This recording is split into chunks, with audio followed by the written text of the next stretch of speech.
Corría el año 1517 cuando el fraile agustino Martín Lutero tomó la osada decisión de desafiar a la Iglesia Católica y cuestionar la autoridad de una figura tan poderosa como el mismísimo Papa, mediante la publicación de un documento que pasaría a la historia con el nombre de las 95 Tesis. A finales de la Baja Edad Media, crecía el número de voces críticas que abogaban por una profunda reforma de la Iglesia y una recuperación de los aspectos doctrinales del cristianismo primitivo, con el fin de acabar con los abusos y corrupción en que se hallaba sumida buena parte del estamento eclesiástico. Además, no podemos olvidar que el contexto histórico en que se gestó la Reforma Protestante respondía a una época de profundos cambios, en la que el Estado moderno cobraba forma y transformaba todas las facetas de la sociedad europea, desde la política hasta la economía, la cultura, el arte y, por supuesto, las creencias.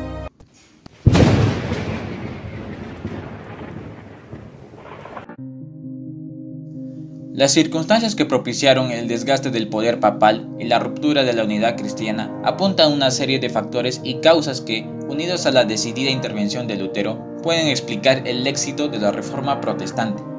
El primero de este cúmulo de factores fue, sin duda, el estado de corrupción y los vicios que aquejaban a parte del estamento eclesiástico, una debilidad moral y espiritual de la que la propia Iglesia era consciente y por la cual era objeto de numerosas críticas. Empezando por los peldaños más bajos de su jerarquía, nos encontramos con un clero rural, escasamente preparado y a menudo incapaz de transmitir a sus fieles el mensaje religioso. Además, al tiempo que estos curas rurales se limitaban a administrar unos ritos y sacramentos que apenas comprendían, la vida en los monasterios se volvía cada vez más laxa en el cumplimiento de las normas de pobreza, obediencia y austeridad por las que se regían a las órdenes religiosas. Pero aún más grave era la situación de los obispos, más preocupados por los bienes materiales, la riqueza y el poder político que por su labor espiritual. Y por último, en la cúspide de su jerarquía, se situaba un papado que veía cómo su prestigio y autoridad moral iban precipitándose a pasos agigantados, poniendo en entredicho su papel como guía de la comunidad cristiana.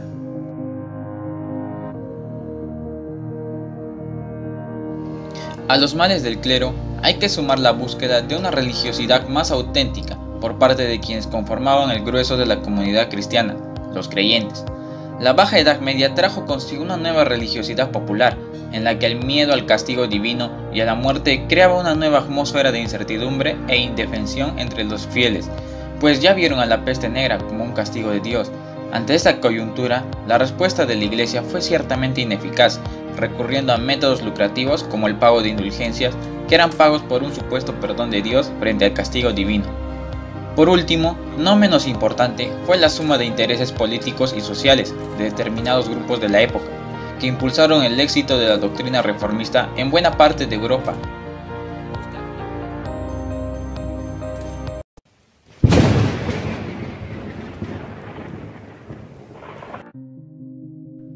Luteranos, calvinistas, anglicanos y otras confesiones reformadas son fruto de un nexo en común, que fue el movimiento encabezado por Lutero en Alemania, cuyo enfrentamiento con Roma marcó el camino a seguir. Ello nos lleva a plantearnos por qué fue la Reforma luterana, y no otra, la que acabó quebrando la unidad de la cristiandad occidental, para lo cual resulta indispensable profundizar en la vida y la obra del fraile agustino, así como el contexto temporal y espacial en el que se desenvolvió.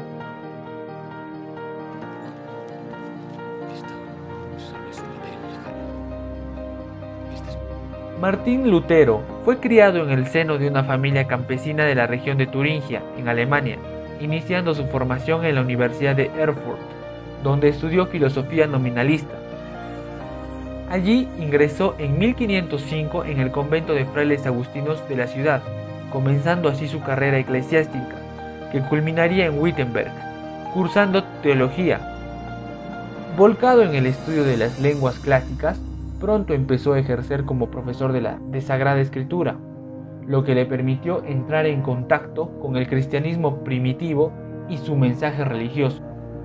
La transformación ideológica de Lutero y su distanciamiento con Roma se remontan a la década de 1510, cuando a través del profundo estudio de la Biblia, que llevó a cabo en los años posteriores, trató de buscar respuestas a una de las cuestiones teológicas que más le angustiaban: la salvación del hombre,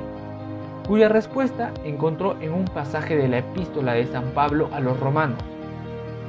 que decía: el justo vivirá por la fe. Este descubrimiento supuso para Lutero una auténtica revelación, ya que en torno a él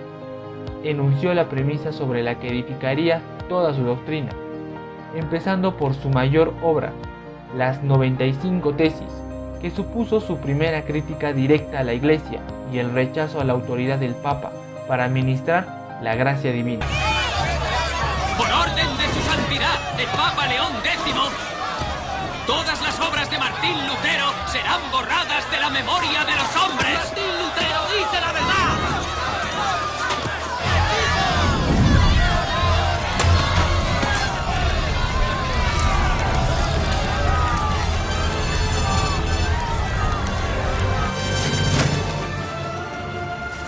Esto es lo que Roma llama una bula papal, un edicto del Papa en persona. Solo hay una cosa que hacer con esta ráfaga de viento.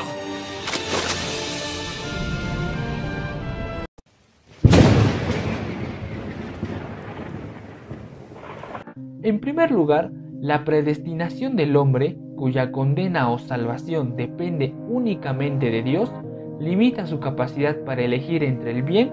o el mal. Por otra parte, la palabra de Dios plasmada en la Biblia es la que ocupa el centro del mensaje religioso, que se orienta hacia una relación más directa, personal y espiritual con Dios. Además, busca reducir la importancia de los sacramentos que se limitan a dos: el bautismo y la Eucaristía, y la eliminación de las mediaciones de los santos y la Virgen, que pasan a ser modelos a seguir y no objetos de devoción, quedando las imágenes y formas de devoción en un segundo plano.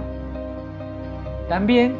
la nueva organización de la Iglesia se orienta hacia un sistema más igualitario, en el que la única diferencia entre los pastores y el resto de creyentes reside en el servicio que los primeros prestan a la comunidad, como administradores de los sacramentos y predicadores de la palabra. El luteranismo logró calar rápidamente entre los sectores descontentos del imperio